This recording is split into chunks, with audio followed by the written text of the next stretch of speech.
नमस्कार, आप देख रहे खबर मध्य प्रदेश और मैं हूं आपके साथ सत्यम गौर। खबरों की शुरुआत करेंगे हर वर्ष की तरह इस वर्ष भी सूर्य प्रकाश नेतम स्मृति क्रिकेट क्लब का आरंभ किया गया है, जिसके दौरान आपको बताते चले कि जिला स्तरीय क्रिकेट मैच का आयोजन किया गया है, जिसका उद्घाटन समारोह शनिवार को मुख्य अतिथि तथा विशिष्ट अतिथियों के द्वारा किया गया है और जिसमें मुख्य अतिथि गोपाल कृष्ण मिश्रा जिला अध्यक्ष भाजपा सहित तमाम नेतागण पहुंचे हैं और साथ ही नेतागण का वहां पर जमकर स्वागत भी किया गया है।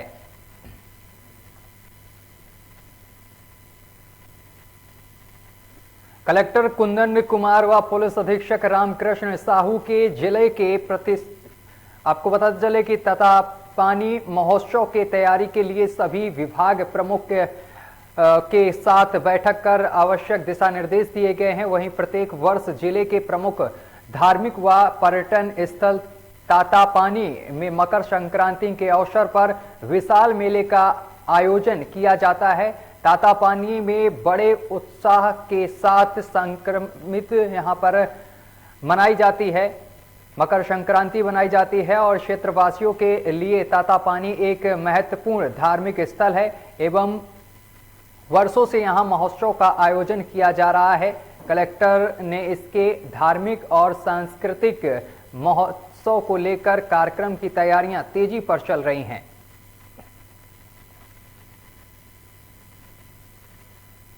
बलरामपुर के रामानुजगंज जिला इकाई NSUI के तत्वाधान में क्षेत्र में भाजपा के राज्यसभा सांसद राम विचार नेताम जी के द्वारा जिले के अधिकारियों कर्मचारियों के खिलाफ अनगढ़ बयान देने के विरोध में आज NSUI के साथियों के द्वारा राम विचार के खिलाफ नारेबाजी कर चांदनी चौक के पास पुतला दहन किया गया है। और खबर बैतूल से सामने निकल कर आ रही है, जहां पर विकासखंड आमला के ग्राम पंचायत बोरदेही में वार्ड संख्या 19 में नाली नहीं होने के कारण ग्रामीण मुख्य सड़क पर चक्का जाम कर विरोध प्रदर्शन कर रहे हैं। ग्रामीणों का कहना है कि आजादी के 74 साल बाद भी आम जनता को मूलभूत सुविधाओं के लिए तरसना पड़ रहा है। ग्राम लखन और मिथिलेश साहू ने बताया है कि ग्राम में हमें आज तक किसी भी प्रकार की योजनाओं का लाभ नहीं मिला है। 15 साल पहले भी कच्ची नाली थी और आज भी कच्ची नाली देखने को मिल रही है।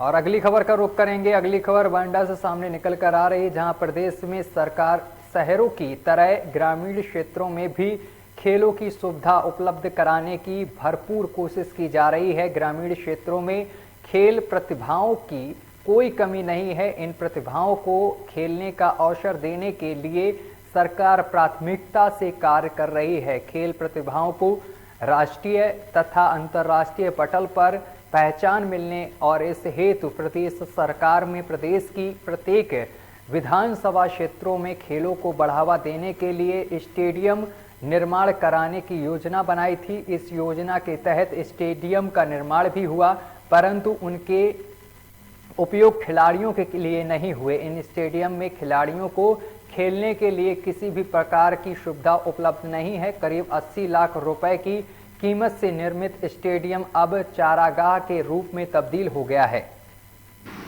संबंध में ये है कि और वहाँ पेड़ भी फरवरी में इसका उद्घाटन हुआ था। तो मंत्री जी ने, भार्गव जी ने किया था, खेल महोत्सव भी हुआ था, आप लोग को मालूम होगा। उसके बाद निजी रूप से वहाँ पे 1-2 टूर्नामेंट हो गए हैं, गाँव वालों ने करवाए हैं, बस उसके बाद और कुछ नहीं हुआ। वहाँ परिसर बना था 2017 में, उसका सिर्फ उद्घाटन हुआ और एक कार्यक्रम हुआ उसी उद्घाटन के टाइम पे। उसके बाद ना तो वहाँ पे कोई आज तक कार्यक्रम हुआ और ना वहाँ पे कोई देखरेख करता है। सबसे बड़ी बात तो जी, अब वो पंचायत के अधीन है कि शासन के अधीन है, वहाँ कोई कर्मचारी अगर निर्धारित रहेगा तो उसका रखरखाव रहेगा। तो ये हमें शासन ने जो दायित्व सौंपा था निर्माण का, हमने उसका निर्माण पूर्ण कराकर 2017 में उसको जो है ग्राम पंचायत को हैंडओवर किया और हम लोगों का दायित्व केवल उतना ही रहता है कि उसको अच्छी गुणवत्ता में बना के और एजेंसी मतलब जो विभाग है उसको सौंपना। तो हमें ये उस टाइम पे निर्देशित था कि हमें पंचायत को हैंडओवर करना, हमने पंचायत को हैंडओवर कर दिया था। ये खेल स्टेडियम 2017 में बना था और गोपाल वार आने के समय, उद्घाटन के समय यहाँ पर एक बार प्रोग्राम हुआ। उसके बाद ना तो यहाँ पे कोई प्रोग्राम हुए हैं, ना स्टेडियम में कोई ये लगा है कि यहाँ स्टेडियम बना है तो साल में एक बार या 2 बार कोई प्रोग्राम होते हो, या यहाँ पे लगे कि प्रोग्राम हो तो हम लोगों को प्रोत्साहन बढ़े। और वहाँ पे जो गेट वगैरह, दरवाजे वगैरह है, वहाँ के सब पूरे चोरी हो चुके हैं, कोई देख रेख में वहाँ व्यक्ति है नहीं है। राजधानी भोपाल के कमला नगर इलाके में 3 दिसंबर को हुए एक युवक पर हमला हुआ और हमले में युवक घायल हो गया था, जिसके बाद इलाज के दौरान युवक ने दम तोड़ दिया था। पुलिस ने हत्या के प्रयास का मुकदमा दर्ज करने की बजाय अड़ीबाजी का मुकदमा दर्ज किया था। मेडिकल रिपोर्ट के आधार पर पुलिस ने हत्या के प्रयास की धारा बढ़ा दी थी। अब पुलिस ने हत्या की धारा में इजाफा कर दिया है। भोपाल पुलिस के लिए दिसंबर का महीना इंसान की जान से ज्यादा कीमती नजर आ रहा है। वहीं कमिश्नरेट राजधानी की संवेदनशील पुलिस की कार्रवाई से नजर आने लगी है। वहीं आपको बताते चले कि कमला नगर पुलिस ने हत्या के प्रयास के मामले में आईपीसी 327 और मारपीट की एफआईआर दर्ज की। तो आपको बताते चले कि पुलिस ने मामूली धाराओं में मामला दर्ज किया और पल्ला झाड़ती हुई नजर आई।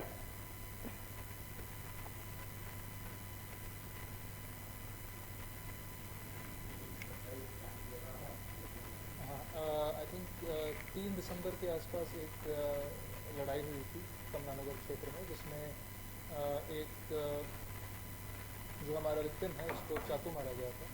और इसमें तब उस समय 327 कायम किया गया था, 323, 294 की कार्रवाई की गई थी। आई थिंक 2 दिन पहले इसमें 307 की धारा भी बढ़ाई थी जब डॉक्टर की रिपोर्ट आ गई थी कि जो चोटें हैं वो काफ़ी गंभीर हैं।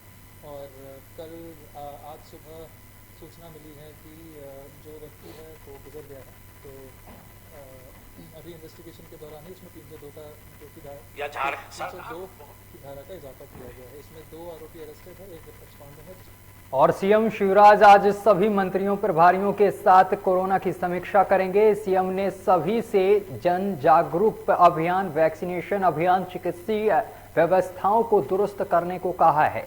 पूरे प्रदेश में एक बार फिर ऑक्सीजन प्लांट का ड्राई रन किया जाएगा। आज सभी कोरोना और चिकित्सीय व्यवस्थाओं की समीक्षा की जाएगी। मंत्री सारंग ने बताया है कि पिछले 24 घंटे में कोरोना के 60,472 टेस्ट किए जा चुके हैं, जिसमें से 21 पॉजिटिव मिले हैं। वहीं सारंग ने आगे बताया है कि नए वेरिएंट का एमपी में कोई भी केस नहीं शामिल है। देखिए, मैं तो पहले से कहता आया हूं, कांग्रेस जनता के बीच जरूर जाए, कहीं कोई दिक्कत नहीं, जाना ही चाहिए। हर लोकतांत्रिक व्यवस्था में हर पॉलिटिकल पार्टी को जनता के बीच जाने का अधिकार भी है और उसका कर्तव्य भी है। पर यदि हम अधिकार की बात करते हैं तो निश्चित रूप से उन्हें हर विषय पर जनता के बीच में अपनी बात कहनी चाहिए। पर उनका ये कर्तव्य भी है कि उन्हें जनता को ये भी बताना चाहिए कि वो 15 महीने मध्य प्रदेश में सरकार में रहे तो उन्होंने क्या कुछ किया। उनका ये भी कर्तव्य है कि उन्हें ये जरूर बताना चाहिए कि संबल योजना कांग्रेस ने क्यों बंद की।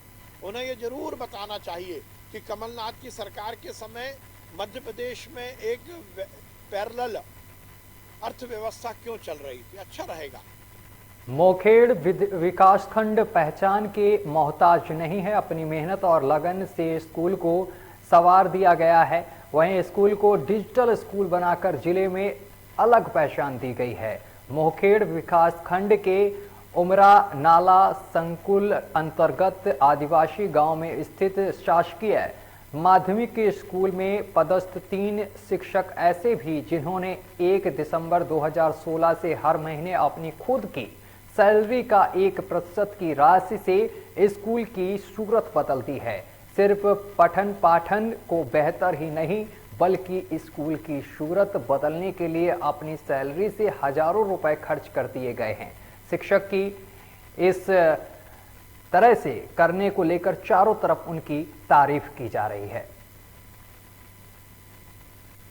और अगली खबर का रुख करेंगे। अगली खबर दमोह से सामने निकल कर आ रही, जहां पर पुलिस को बड़ी सफलता हाथ लगी है। पुलिस के द्वारा वाहन चेकिंग के दौरान एक सफेद रंग की स्कॉर्पियो चालक से नाम पता पूछा गया तो नाम बताने से आनाकानी करने लगा। स्कॉर्पियो वाहन में अन्य 3 और व्यक्ति बैठे हुए थे, जो अपने पास एक काले बैग लेकर बैठे हुए थे। चारों व्यक्ति स्कॉर्पियो वाहन से उतरकर बैग लेकर भागने का प्रयास करने लगे, जिन्हें घेर कर 3 व्यक्तियों को पकड़ लिया गया है। पकड़े गए तीनों व्यक्तियों के बैग से मादक पदार्थ बरामद हुआ है, जिसकी कीमत करीब 4 लाख बताई जा रही। फिलहाल पुलिस ने तीनों को गिरफ्तार कर लिया है और आगे की कार्रवाई पुलिस कर रही है।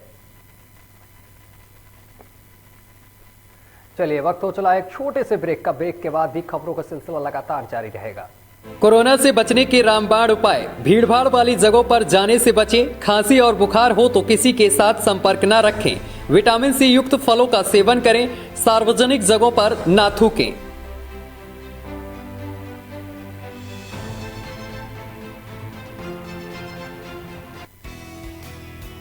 रज्जू भैया सैनिक विद्या मंदिर, गांव खंडवाया, तहसील शिकारपुर, जिला बुलंदशहर आपका स्वागत करता है। रज्जू भैया सैनिक विद्या मंदिर एक राष्ट्रीय प्रकल्प है, जिसका मुख्य उद्देश्य विद्यार्थियों को एनडीए व अन्य माध्यमों से भारतीय सेना में प्रवेश दिलाना है। भारतीय सेना में अपने बच्चों का उज्जवल भविष्य बनाने के लिए रज्जू भैया सैनिक विद्या मंदिर में प्रवेश दिलाएं। प्रवेश प्रक्रिया प्रारंभ हो चुकी है।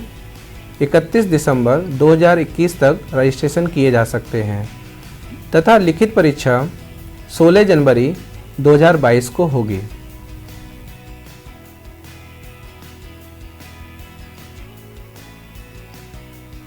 जो बच्चे रिटन एग्जाम क्लियर कर लेंगे उनका साक्षात्कार होगा, उसके बाद मेडिकल होगा, उसके बाद मेरिट लिस्ट तैयार की जाएगी और जो बच्चे मेरिट लिस्ट में आएंगे उन्हें इस स्कूल में एडमिशन दिया जाएगा। योग्य शिक्षकों के माध्यम से रज्जू भैया सैनिक विद्या मंदिर में छात्रों को योग्य सैनिक, योग्य नागरिक और सफल मनुष्य बनाने के अवसर का लाभ उठाएं।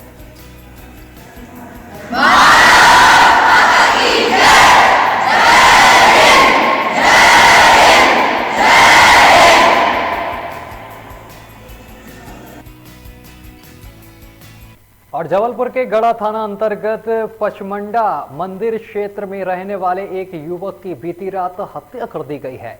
आरोप ये है कि आपको बताते चले कि आरोपी वारदात को अंजाम देने के बाद फरार हो गया है। परिजनों की माने तो मृतक सुमित गुप्ता जयंती कॉम्प्लेक्स में मोबाइल की दुकान संचालित करता है। सुमित गुप्ता बीती रात खाना खाने के बाद अपने घर की छत पर टहल रहा था, तभी गुप्त चुप तरीके से यहाँ पर कुछ बदमाश आए और उन्होंने पीछे से धारदार हथियार से हमला कर दिया, जिसमें युवक की मौत हो गई। वहीं पुलिस अब पूरे मामले की जांच पड़ताल कर रही है।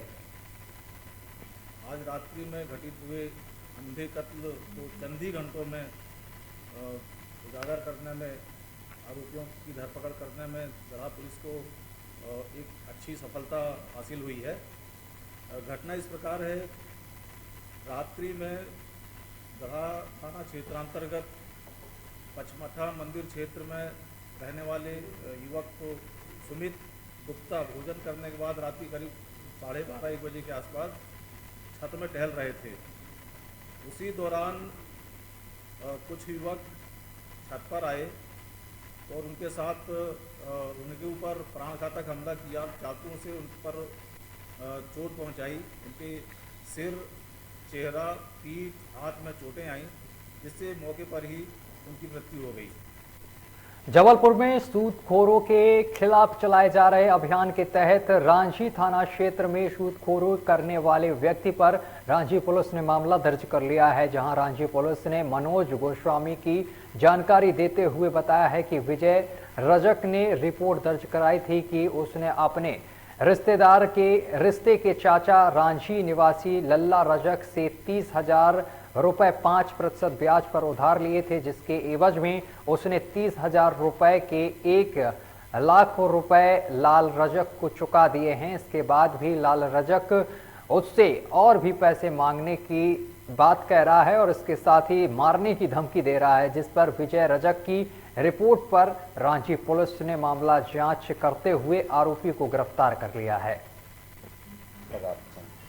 एक संजीवनी नगर के विजय रजक रहने वाले थे, जिनके द्वारा श्रीमान पुलिस अधीक्षक महोदय को एक शिकायत आवेदन पत्र दिया गया था, जिसमें चाचा लालजी रजक द्वारा विजय रजक के पिता के इलाज हेतु 2019 में 30,000 रुपये लिए गए थे और 5% ब्याज की दर से 1 लाख रुपए करीब इनके द्वारा लेने के बाद भी विजय रजक पे 1 लाख रुपए और का दबाव लेने का दबाव दिया जा। मध्य प्रदेश आयुर्विज्ञान विश्वविद्यालय जबलपुर के बाहर पैरामेडिकल के छात्र बैठे हैं भूख हड़ताल पर और अनिश्चितकालीन आंदोलन को जारी रखते हुए प्रदर्शन कर रहे हैं। वहीं पैरामेडिकल छात्रों का कहना है कि उनकी 3 वर्षों से परीक्षा आयोजित नहीं हुई है, जिससे उनकी 4 वर्ष की डिग्री 8 वर्षों में पूरी होगी, जिसे आगे वह सरकारी पदों में उम्र सीमा की वजह से नियुक्ति के अवसरों से वंचित रह जाएंगे। और अगली खबर का रुख करेंगे। जबलपुर जिले में कोरोना टेस्ट के नाम पर पैथोलॉजी लैब द्वारा चलाया जा रहा बड़ा गोरख धंधा उजागर हुआ है, जहां बेखौफ होकर धड़ल्ले से कोरोना टेस्टिंग और RT-PCR रिपोर्ट दिए जाने का काम चल रहा था। इन पैथोलॉजी लैब द्वारा लोगों की जरूरत अनुसार बढ़ी हुई कीमतों पर महज चंद घंटों पर RT-PCR की रिपोर्ट दी जा रही थी। आपको बताते चले कि RT-PCR की रिपोर्ट जारी करने के लिए पैथोलॉजी लैब के पास बाकायदा NABL के सर्टिफिकेट का होना अनिवार्य है, लेकिन यहां पूरा गोरख धंधा बिना NABL सर्टिफिकेट के ही संचालित किया जा रहा था। इस पूरे खेल का खुलासा स्वास्थ्य विभाग की जांच में सामने आया है, जहां जांच के दौरान पता चला है कि यह सभी पैथोलॉजी लैब कलेक्शन सेंटर अनाधिकृत तौर पर संचालित हो रहे थे। वो RT-PCR जांच कर रहे थे, चंद घंटों में ही रिपोर्ट भी दी जा रही थी। क्या वो फेक थी और किस प्रकार की कार्रवाई और कितने ऐसे टेस्टिंग लैब से जिन पर कार्रवाई की? देखिए, जबलपुर संभाग ये पहला संभाग है पूरे राज्य में जिसने अवैध पैथोलॉजी और अवैध कलेक्शन सेंटर्स के विरोध में अभियान शुरू किया है। हम लोगों ने गाइडलाइन निर्धारित की है कलेक्शन सेंटर्स की, क्योंकि जबलपुर में ये शिकायतें लगातार मिल रही थी कि विभिन्न कलेक्शन सेंटर्स जो किसी पैथोलॉजी से संबंधित भी नहीं हैं। और मंदसौर कृषि उपज मंडी में फसल लेकर पहुंचे किसान ने अपनी ही फसल में आग लगा दी है। किसान इस बात से नाराज था कि वह जो फसल लेकर आया है उसके उचित दाम नहीं मिल रहे थे। किसान का कहना है कि फसल में जो खर्च आया, जो लागत आई, वह भी नहीं निकल पा रही थी। आपको बताते चले कि ग्राम देवली तहसील महिदपुर जिला उज्जैन के एक किसान शंकर लाल ने लहसुन का दाम सही तरीके से न मिलने से नाराज होकर अपनी फसल में आग लगा दी। वहीं किसान शंकर लाल इस बात से नाराज था कि उसकी लहसुन का दाम कम मिल रहा था और उसकी लागत भी नहीं निकल पा रही थी, जिससे गुस्सा कर उसने अपनी फसल में आग लगा दी।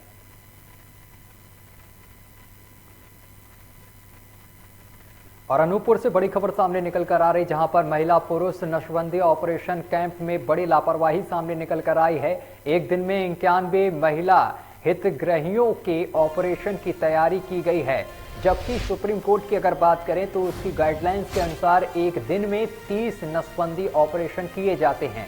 वहीं शाम 6 बजे तक नसबंदी ऑपरेशन करने वाले सर्जन नहीं पहुंचे। बड़ी खबर आपको बता रहे हैं, यहां पर आपको बताते चले कि बड़ी लापरवाही सामने निकल कर आई है। एक दिन में 91 महिलाओं की नसबंदी ऑपरेशन किए जाते हैं, जबकि सुप्रीम कोर्ट की जो गाइडलाइंस है उसके अनुसार एक दिन में 30 नसबंदी ऑपरेशन एक कैंप में होने चाहिए। और अगली बड़ी खबर का रुख करेंगे शाहजहांपुर में अखिल भारतीय दशनाम को समाज द्वारा गुरु दत्तोय जयंती के उपलक्ष्य में गोस्वामी समाज बंधुओं रविवार को शाहजहांपुर जिले के मोहन बड़ोदिया नगर में भव्य शोभा यात्रा निकाली गई है, जिसमें गुरु दत्तात्रेय महाराज की झांकी को बग्घी पर निकाला गया है और समाज के युवाओं द्वारा अखाड़ा में अपनी प्रतिभा का प्रदर्शन भी अनेक करतब किए गए हैं। बनाई गई है दत्तात्रेय महाराज जो 10 लाख गोस्वामी समाज के गुरु हैं, जिस तरह से शंकराचार्य जी गुरु हैं उसी तरीके से दत्तात्रेय जी गुरु दत्त के नाम से जाने जाते हैं। और ये 10 नाम गोस्वामी ग्रस्त गोस्वामी हर साल इस जयंती को एक भव्य रूप में मनाते हैं। पिछले वर्ष भी सुजालपुर शाजापुर में कई जगह कन्हैया गिरी जी, संजय गिरी जी और सभी के नेतृत्व में हर जगह यह कार्यक्रम का आयोजन किया जाता है। जैसे कल हमने शाजापुर में आयोजित किया था और आज वही कार्यक्रम हम बड़ौदा में आयोजित कर रहे हैं। इससे मोहन बड़ौदा में आयोजित कर रहे हैं। इस कार्यक्रम का उद्देश्य एक ही है कि 10 नामी ग्रस्त जो गोस्वामी है, जो सन्यासी है। चलिए बुलेटिन में अभी के लिए बस इतना ही। देश दुनिया की तमाम खबरें देखने के लिए देखते रहिए लोकमंच न्यूज।